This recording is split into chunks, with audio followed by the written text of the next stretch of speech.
Il y a quelques jours, les habitants de Tripoli s'attendaient à voir l'opposition prendre la ville. Mais au fur et à mesure que les forces de Kadhafi gagnent du terrain, la capitale s'accorde un semblant de normalité.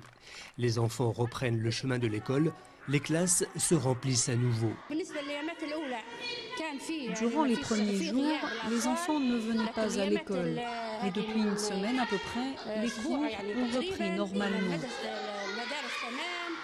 Une quasi-normalité qui se matérialise par le retour des embouteillages sur les principales artères de la ville.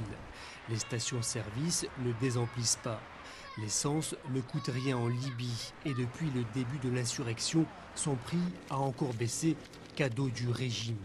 Autre geste, la distribution d'argent. Chaque père de famille peut désormais retirer 500 dinars chaque mois, soit près de 400 $.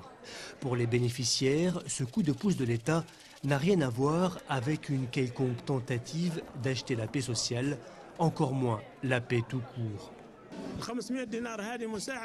Les 500 dinars, c'est une aide aux familles nombreuses libyennes.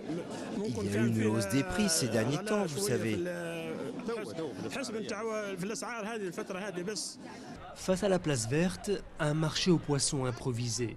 La marchandise est là, les clients aussi, mais beaucoup moins nombreux qu'avant le début de la révolte, mi-février.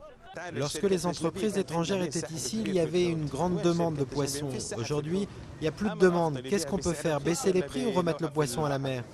Les forces pro-Kadhafi reprennent les villes insurgées une à une. Tripoli, elle, essaie d'ignorer les combats dans le reste du pays, mais des témoignages trahissent les discours trop optimistes sur un retour total à la normale. Si vous sortez de la ville, vous verrez l'armée, les soldats, les checkpoints. Ils fouillent et demandent d'où nous venons, où nous allons. Je viens du côté d'Al-Jabal au sud-ouest et pour arriver ici, je suis passé par une cinquantaine de checkpoints. Tripoli reste suspendue au dénouement des combats dans le reste du pays. L'économie de la ville, comme celle du pays, sont à l'image de la situation sur le terrain, confuse et imprévisible.